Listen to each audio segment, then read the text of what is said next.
네, 6.3 대선 공식선거운동 셋째 날인 오늘 이재명, 김문수, 이준석 대선 후보 일제히 부산, 경남을 찾고 있습니다. 세 후보는 어제 TK 방문에 이어서 이틀째 영남권에서 보수 표심 쟁탈전에 나서고 있습니다. 이슈앤 포커스 문학진, 안영환 전 국회의원과 함께 국회를 비롯한 대선 상황 살펴보겠습니다. 안녕하십니까? 자, 대선까지 20일 남겨놓고 있습니다. 공식선거 운동 시작된 지 오늘 사흘째인데 어제 빅3 후보들이 TK에 의해서 오늘은 PK 지역에 가서 표심 다지기에 나서고 있는 상황입니다. 민주당은 30% 이상 득표를 자신하고 있고 이 지역에서요. 국민의힘은 보수 총결집을 기대하고 있습니다. 이준석 후보 같은 경우에는 세대교체로 맞서고 있는 상황인데 이렇게 선거 초반에 이틀 연속 영남권에서 유세전을 하는 경우가 종종 있는 일입니까? 글쎄요.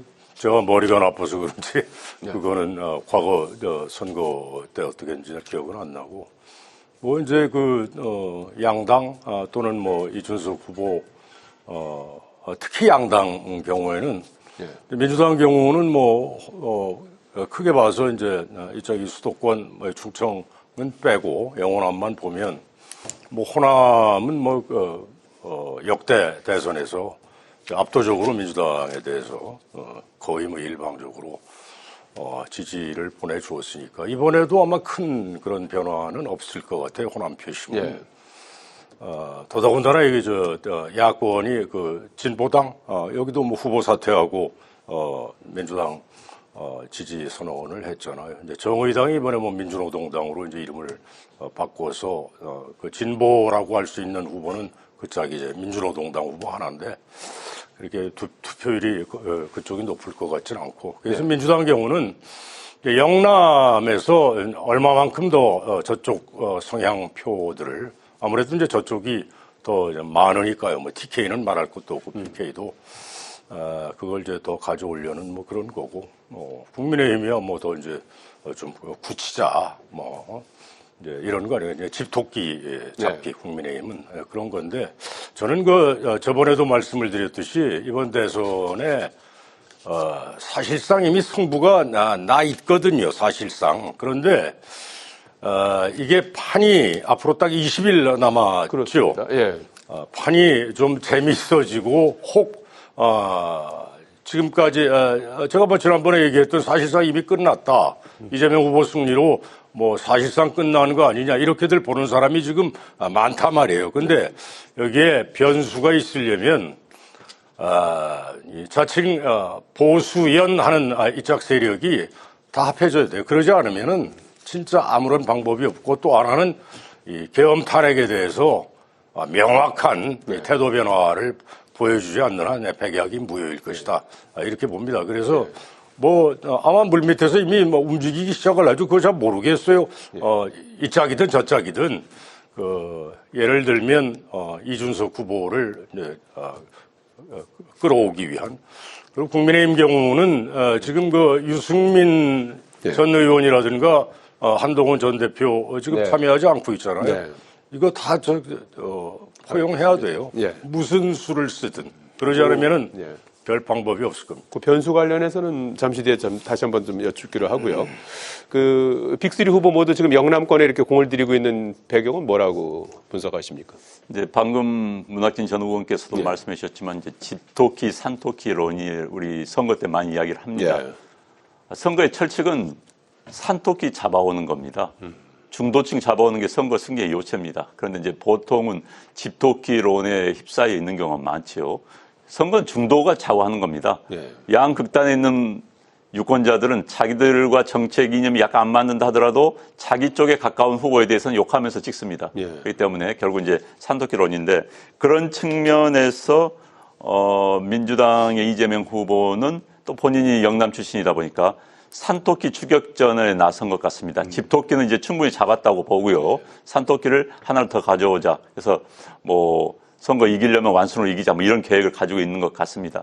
과거 이재명 민주당 계열의 후보들이 영남에서 평균 한 20%대를 차지했습니다. 득표율이.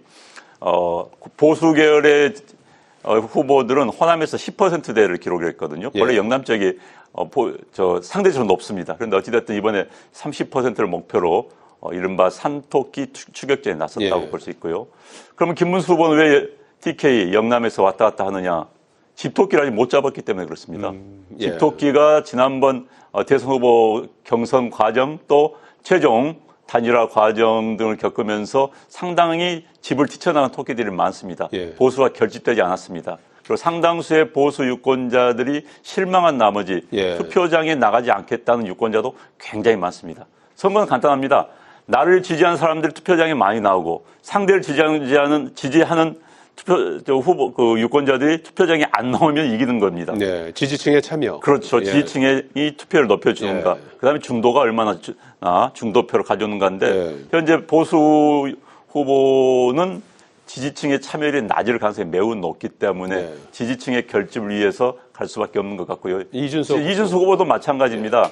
본인이 뭐 대구 출신이죠. 본인이 차기를 노린다고 한다면은 이번을 포기하고 차기를 노린다고 한다면 역시 그 보수 진영의 아성이 날 수 있는 영남 지역에서 예. 이번 기회에 지지 기반을 다져놓는 게 좋지 않겠느냐 이런 계산을 하고 있지 않나 싶습니다. 예, 새 후보의 노림수 분석을 좀 잘 해주셨는데요.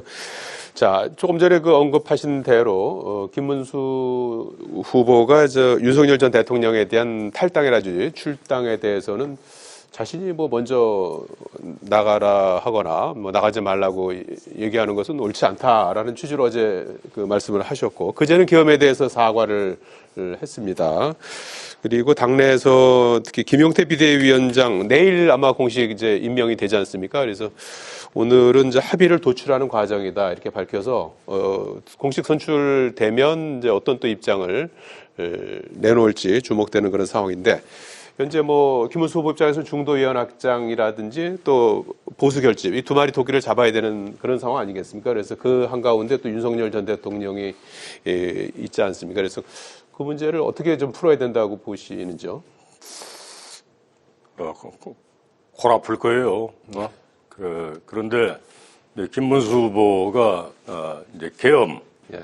탄핵 이 두 가지 문제 중에 뭐 민주당에서는 그 김문수 후보가 이 계엄에 대해서는 뭐 사과한다는 그 워딩을 썼던가 하여튼 예. 그런 입장을 예, 사과 내놓았잖아요. 드렸죠. 근데 민주당은 뭐 사과 같지도 않은 무슨 개사과를 계엄으로 했다. 인해 고통받는 국민들께 사과. 뭐 예. 개사과했다 뭐 이런 표현을 누가 썼던 것 예. 같은데 네, 윤 전 대통령에 대해서는 이 김문수 후보가 뭐 명확한 입장이 아직도 이제 나온 게 없죠. 예.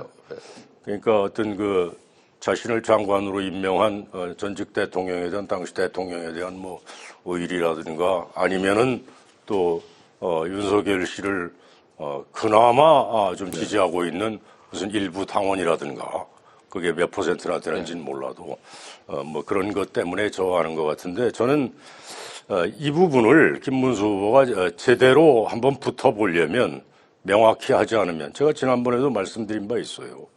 이 계엄, 탄핵, 윤석열 이거에 대해서 확실한 입장 표명이 나오지 않으면 정말 뭐 아무리 애를 써봐야 소용없을 것이다. 이런 건데 굉장히 참 골아플 겁니다. 그 왜 저 김문수 후보라고 그거 모르겠어요? 알 테죠. 근데 내가 어디 저 기사 보니까 윤석열 씨에 대해서도 그렇고 김문수 후보가 전 뭐라는 목사에 대해서도 뭐 굳이 뭐 그렇게 거리를 둘 필요가 있느냐 뭐 이런 식으로 예. 이 제대로 정리가 안 되던데 예. 제가 김문수 후보라면 입장을 바꿔놓고 생각하면 이해는 가요. 그런데 지금 일반 대다수 국민의 정서하고는 상당한 거리가 있는 그런 사고방식이다. 이거를 제대로 표면화해서 예. 구체적으로 입장 정리를 제대로 끊어내지 못하면 예. 별로 뭘 해도 소용이 없을 것이다. 저는 그렇게 봅니다. 예. 끊어낼 수 있을까요? 아니면은 윤석열 전 대통령 스스로가 뭐 탈당하는 방법도 지금 거론이 되는 것 같긴 하고요. 스스로 탈당하는 것이 정답이지요. 예. 사실 윤석열 대통령 지지자들 입장에서 본다면은 특히 이제 보수에서 윤 전 대통령을 열성 지지하는 입장에서 본다면은 윤 대통령이 뭘 잘못했느냐라는 이야기가 나올 수도 있습니다. 이해는 갑니다. 그럼에도 불구하고 윤석열 대통령과의 관계를 끊어야 됩니다. 만에 하나 이재명 후보가 대통령이 된다면 1등 공신은 윤석열 전 대통령입니다. 이 판을 만들어주고 깔아준 게 윤석열 대통령입니다. 그에 대한 윤석열 대통령이 책임을 져야 됩니다. 예. 그래서 책임을 진 최소한의 도의적인 방안은 스스로 탈당하고 당으로 하여금 자신에 대한 부담 때문에 선거에 불리하게 되는 것을 스스로 끊어줘야 되는 것이 도리입니다. 네. 윤 대통령이 현재 판을 만드는 데 대해서는 전 사과도 나와야 된다고 봅니다. 그러나 어찌됐든 그거는 아니다 하더라도요. 예. 현재 윤 대통령과의 관계가 명확히 정지가 안 되면은 이른바 탄핵의 강, 계엄의 강을 건너지 않는다면은 국민의힘당은 탄핵에 반대했던 대개 여론조사가 한 35에서 40 나왔습니다. 예. 35에서 40%의 지지를 가지고 안전하고 편안한 패배를 당할 수밖에 없습니다. 아주 편안하게 패배를 당할 수밖에 없는 것이죠. 예. 그 강을 건너지 못하는 한은. 왜냐하면 탄핵에 반대했던 35에서 40%에다가 이재명도 싫고 윤석열도 싫다는 중간층이 있습니다. 예. 그들의 표를 가져와야만이 선거에 승리할 수가 있습니다. 이재명도 싫고 윤석열도 싫다. 그런데 윤석열 대통령 편에 있다가는 그 표가 올 수가 없습니다. 앞에 말씀드린 것처럼 선거는 중도가 좌우하는 겁니다. 그 표를 끌어오지 않고서는 안 되기 때문에 그러기 위해서는 윤석열 대통령이 스스로 그 끈을 끊어주는 것이 타당하고요. 그게 도리에 맞습니다. 그래서 저는 그런데 이제 그런 부분에 대해서 아마 오늘 내일 정리가 될 것 같은 분위기를 제가 느꼈습니다. 예. 그래서 윤 대통령이 스스로 탈당을 할 수 있거나 또는 내일 아마 새로운 비대위원장이 그와 관련된 조치를 하지 않을까 싶습니다. 네.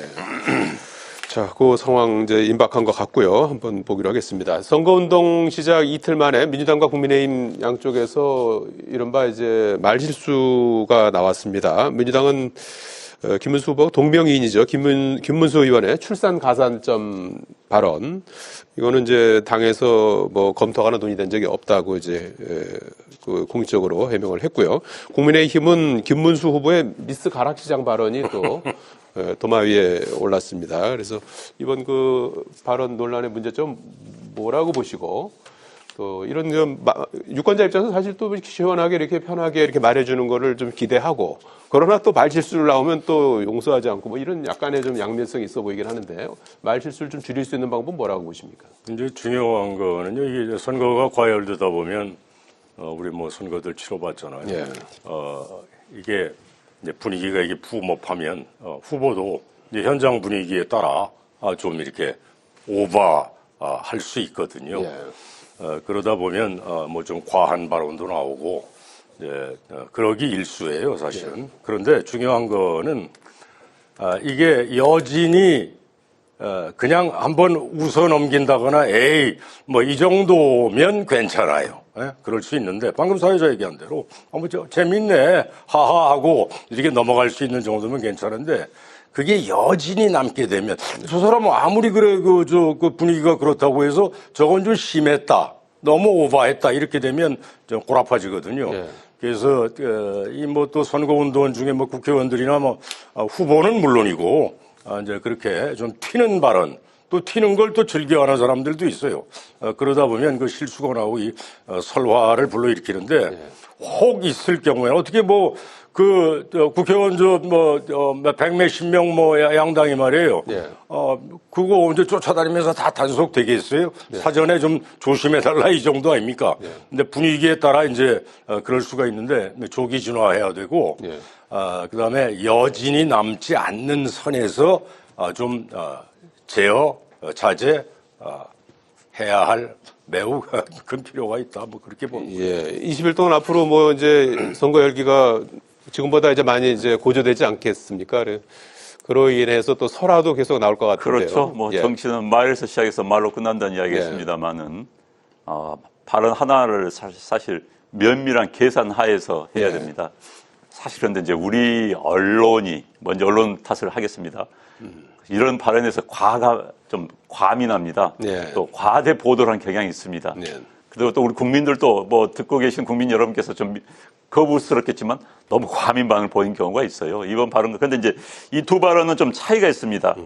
출산 가산점 부분은 정책에 관한 부분이에요. 예. 그 사고의 틀의 문제입니다.